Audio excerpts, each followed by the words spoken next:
Fala pessoal, sejam todos bem-vindos. Bora aqui para mais um conteúdo, mais uma notícia, trazendo para vocês as últimas informações diretamente de Brasília. Pessoal, bomba gigantesca envolvendo a Casa Branca e o Supremo. Trump acaba de dar um recado urgente contra o Supremo Tribunal Federal. Acompanhe este vídeo até o final para não perder nada do que está acontecendo no meio político. Pessoal, vamos aqui com o Revista Oeste, deixando os créditos ao canal da Revista Oeste na plataforma do YouTube. Se não é inscrito no canal, se inscreva, deixe seu like e o seu comentário, que isso faz uma enorme diferença para a gente aqui dentro da plataforma. Agora, sem mais enrolação, pessoal, bora para o conteúdo. Não se esqueçam também de comentar aí de qual cidade vocês estão nos assistindo, que é para a gente saber de onde está vindo a nossa audiência. Agora, sem mais enrolação, bora para o conteúdo, pessoal. Estados Unidos, a porta-voz da Casa Branca, Karoline Leavitt, afirmou nesta terça-feira que o governo de Donald Trump está disposto a usar meios militares para proteger a liberdade de expressão ao redor do mundo. A declaração foi feita depois de um questionamento sobre o julgamento do ex-presidente Jair Bolsonaro, feito pelo jornalista Michael Schellenberger. I want to see if you could give some insight into whether the president is considering additional measures against Europe and Brazil, not just for censorship, but also for preventing political candidates from actually competing in an election. The president has shown some concern around President Bolsonaro, who's being prevented from running. All of this is coming in the context of increased censorship of online platforms, of American platforms, and efforts to censor Americans. I'm personally being investigated under criminal investigation with my Brazilian colleagues for publishing the Twitter Files Brazil. We're very grateful that the president has imposed Magnitsky sanctions on the judge. Is the president considering additional actions, given that it appears that they're going to end up with a conviction against President Bolsonaro, preventing him from running? Is he considering doing anything about this crackdown in Europe? Freedom of speech is arguably the most important issue of our time. It is enshrined in our Constitution, and the president believes in it strongly. He himself faced censorship in his road back to this beautiful Oval Office here in Washington, D.C., so he takes this very seriously, as does, I know, the Vice President of the United States and the entire Trump administration, which is why we have taken significant action with regards to Brazil in the form of both sanctions and also leveraging the use of tariffs to ensure that countries around the world are not punishing their citizens in this way. And at the same time, the president is, while he's leveraging the United States to safeguard our interests abroad, he's also making sure that freedom of speech remains here in the United States of America. So I don't have any additional actions to preview for you today, but I can tell you this is a priority for the administration, and the president is unafraid to use the economic might, the military might of the United States of America to protect free speech around the world. Eita, Ana! Donald Trump não vai poupar aí o uso de poder econômico, poder militar para a defesa da liberdade de expressão. Conta como é que essa entrevista... Paula, mais uma, como se não bastassem todas essas que nós brasileiros estamos levando, né, aí no Brasil. Paula, veja bem, alguns pontos. O que a coletiva de imprensa hoje, todos os dias sai essa coletiva, e hoje nosso querido amigo Michael Schellenberger estava lá, ele que faz parte agora também dessa nova mídia que recebe credenciais para fazer questionamentos ali para a secretária de imprensa, a Caroline Leavitt, e ele toca em pontos ali, Paula, que não são perguntas genéricas, e isso é muito importante, porque nós estamos falando de um jornalista americano que também é perseguido pelo sistema de Alexandre de Moraes, porque na versão mais longa, eu acabei de colocar a versão mais longa das perguntas e dos comentários do Schellenberger à secretária de imprensa, agora no meu perfil do X, antigo Twitter. Ele menciona que ele também está sob investigação por ter divulgado os Twitter Files Brasil em 2023. E que se isso é uma preocupação do presidente americano, porque ele menciona nominalmente o impedimento a concorrer a cargos públicos, a correr nas eleições presidenciais do presidente Bolsonaro, ou seja, todos os nomes que precisavam e verbos que precisavam ser ditos ali, o Michael Schellenberg trouxe. A agenda do presidente Donald Trump é uma agenda muito clara. Desde a campanha em novembro de todo o ano de 2024, até a eleição em novembro de 2024, até aqui todas as políticas empregadas, todas as ordens executivas, é uma agenda muito transparente. E no topo dessa agenda está o combate veemente à luta contra a censura no mundo. O Michael agora está envolvido no caso dos Twitter Files França. Ou seja, é um grande soldado na defesa da liberdade de expressão, Paula.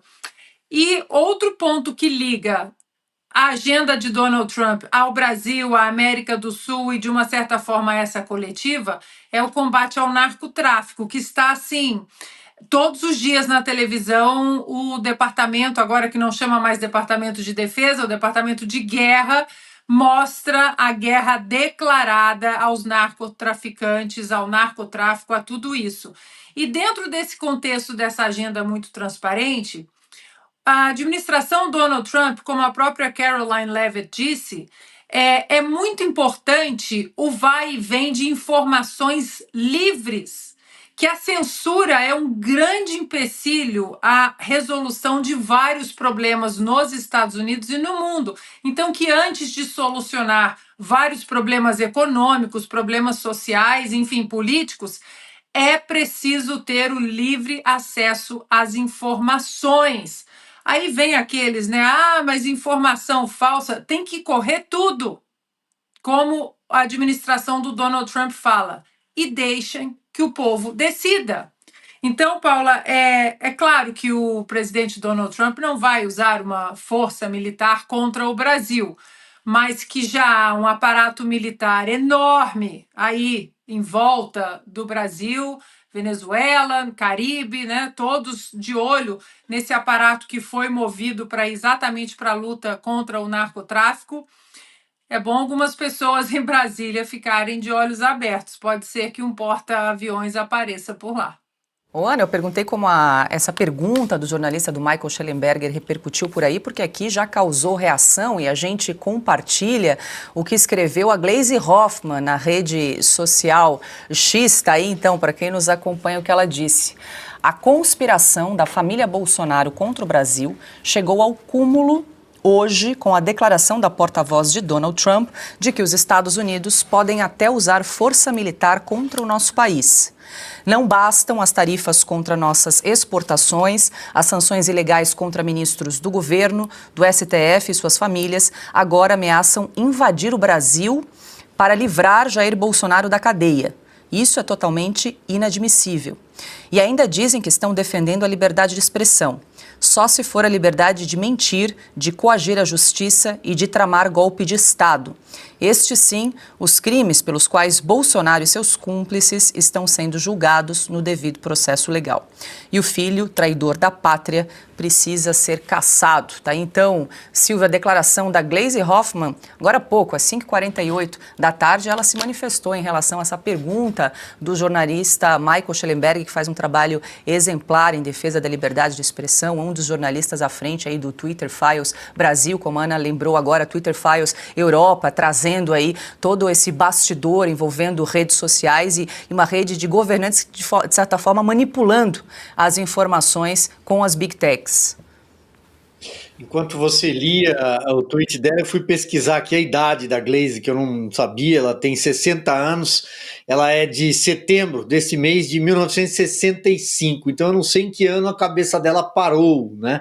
Talvez algumas palavras faltaram ali, tenham faltado no tweet dela, falar sobre os Yankees, o imperialismo Yankee e ameaças à Guerra Fria, fazer algumas menções ao passado, à década de 70, 70 também. É algo muito empoeirado, né? Um pensamento completamente ultrapassado do PT, dessa esquerda. E aí, a essa esquerda, eu somaria a fala do Flávio Dino, hoje, durante o voto dele. Afinal de contas, alguém que largou a magistratura, ele era um juiz no início de carreira e largou a magistratura para ser militante do Partido Comunista do Brasil, o PCdoB, foi deputado pelo PCdoB, depois foi trocando de partido, de sigla, né? Simplesmente por arranjos eleitorais, porque se tornou governador do Maranhão, foi eleito senador, abandonou o povo para usar a toga. Não exerceu sequer um mês de mandato no Senado.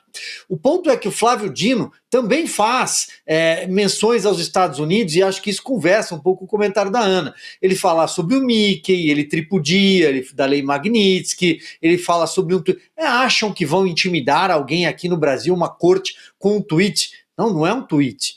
É um comunicado do governo americano, da Casa Branca. Só que em pleno 2025, eles utilizam sim as redes sociais, principalmente por ser uma nação livre, que prega a liberdade nas redes sociais, eles utilizam a rede X para se comunicar. Aliás, o decano da corte, que ele está lá também, que ele ocupa a cadeira também, Gilmar Mendes, no 7 de setembro, também utilizou o X para fazer um comunicado. Ou devemos descartar aquilo que o Gilmar Mendes falou? Flávio Dino precisa compreender melhor. O deboche não cabe no direito. O deboche não cabe da toga. É muito ruim tudo isso. E a esquerda vai brincar com o governo americano, com os Estados Unidos, até a hora que a água subir no pescoço, subir no nariz, e por aí vai. A gente já sabe qual é o caminho, a gente já sabe o que vai acontecer. Ela é casada com o Lindbergh, né? Eles não conversam sobre outra coisa, né? Não fazem nada além de formular manifestações, formular declarações aí contra os Estados Unidos, o governo brasileiro, a passeata, Bolsonaro. Só fazem isso, porque ele é o líder do governo, do governo na Câmara. E ela agora só escreve isso aí, uma nota atrás da outra.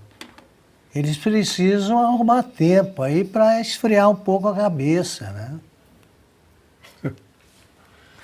Paula, posso completar rapidinho? Claro.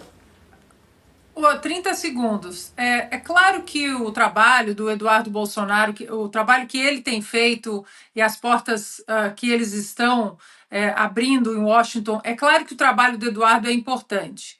No entanto, eu acho que é muito justo dar um crédito fenomenal e importantíssimo para o trabalho do Michael Shellenberger em 2023, quando ele levou para a Câmara, para a Casa dos Representantes aqui nos Estados Unidos, 541 páginas sobre a polícia secreta do Twitter, a polícia secreta do Alexandre de Moraes no Twitter, como o Alexandre de Moraes bloqueava as pessoas, censurava as pessoas. Então, aquela ação do Michael Shellenberger, e aqui eu acho que nós devemos uma gratidão gigantesca para ele, aquela ação específica abriu os olhos para os Estados Unidos para uma coisa que estava acontecendo no Brasil, que só nós sabíamos, porque nós estávamos dentro do Brasil, e por mais que nós, toda a imprensa independente falava, não tinha um eco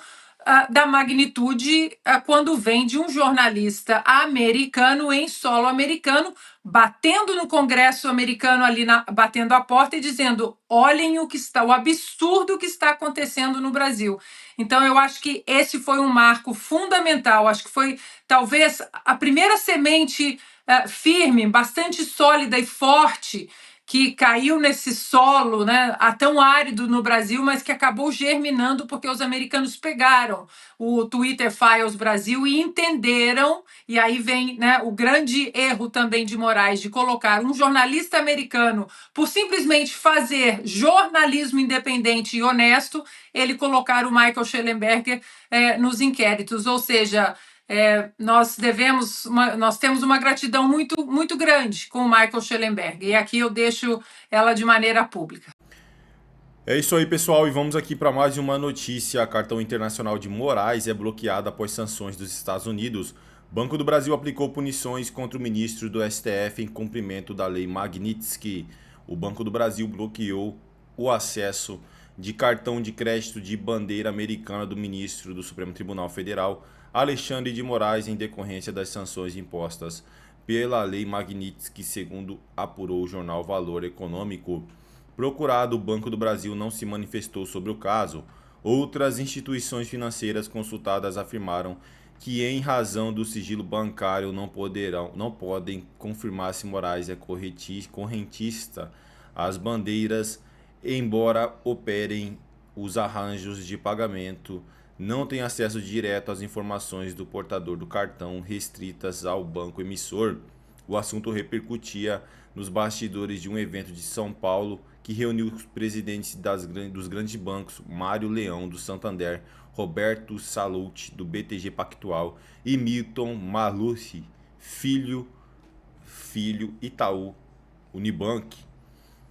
Nenhum dos executivos quis comentar diretamente os desdobramentos da Lei Magnitsky no Brasil. Ainda assim, Maluhy externou de forma indireta a necessidade de cautela diante do novo cenário. O setor financeiro é uma das fortalezas que o Brasil tem e, como todo bom ativo, precisa ser bem cuidado. Sempre aparece um risco novo para o sistema financeiro, basta ler os jornais, afirmou.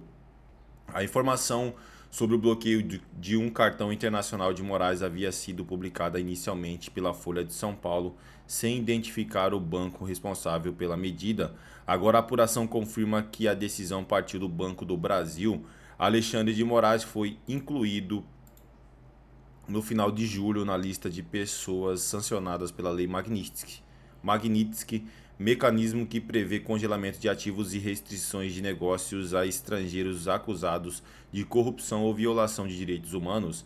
É isso aí, pessoal. Agradeço a vocês pela companhia. Se não é inscrito no canal, se inscreva, deixe seu like e o seu comentário, que isso faz uma enorme diferença pra gente aqui dentro da plataforma. Valeu!